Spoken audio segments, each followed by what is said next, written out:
Did you know Xi Jinping has his own propaganda app?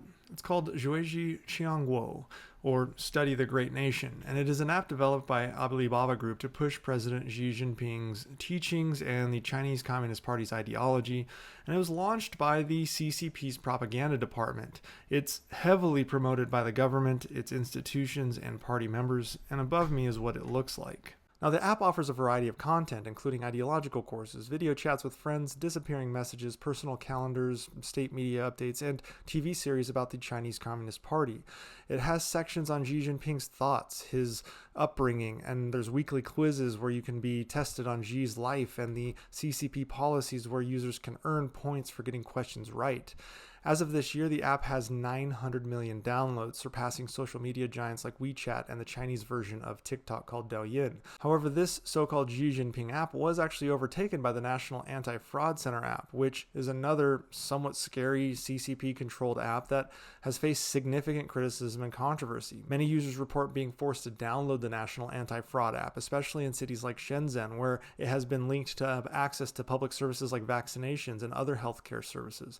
Concerns about privacy violations are rampant, and the app collects extensive personal data, including their real names, national ID numbers, phone numbers, addresses, and facial recognition data.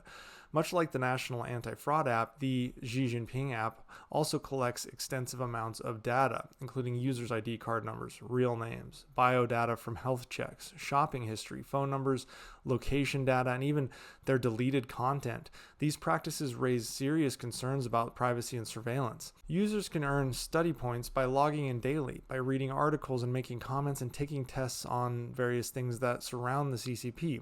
Party members are required to use the app daily and accumulate scores per the app's own rules. But that's not the worst of it. Users with low engagement scores on the Zhuiji Qiangguo app can publicly be shamed. For example, CCP members and government employees are often required to maintain high scores, and failure to do so can result in public reprimands or pressure from superiors. The data can also be made available to others on the app, who then get in on this shaming cycle, so that you can see someone with a low score and make fun of them. In some cases, citizens are coerced into downloading the app. Reports indicate that access to public services or even one's own apartment compound may be denied unless individuals download and use the app.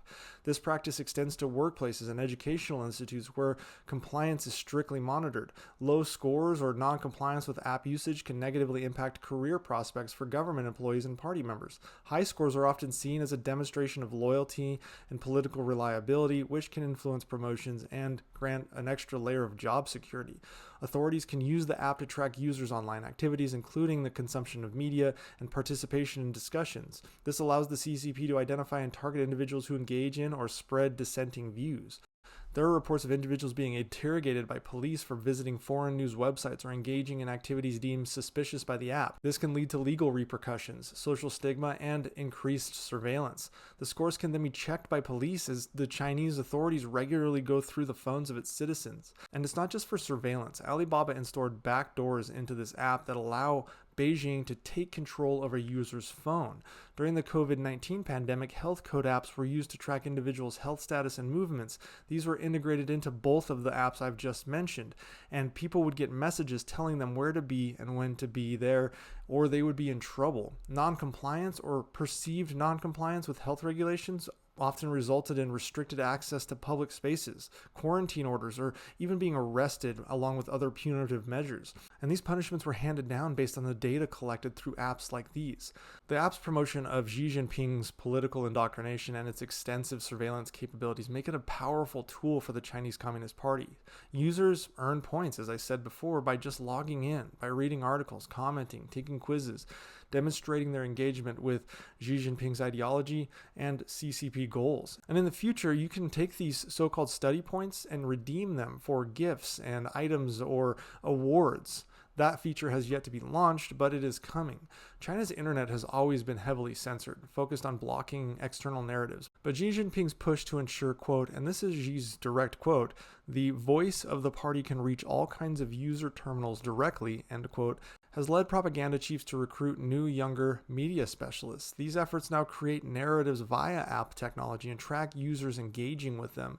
These efforts aim to promote the party line with Xi at the helm, not just blocking other narratives, creating narratives that they design. Recent overt CCP disinformation efforts includes anti-Western rap songs, comics, WeChat stickers, a game show on party ideology, and a cartoon series about Karl Marx. The widespread use of the app Zhuiji Qiangguo is shaping up to be the CCP's most successful propaganda effort to date. Stories continue to arise of the elderly buying smartphones just to have access to the app, kids being coerced by peers and teachers and authority figures to use the app. The Kremlin is currently working with China to develop greater surveillance tools themselves, and apps like these are likely in the works for Russia. So this level of surveillance is not going away anywhere in the authoritarian world.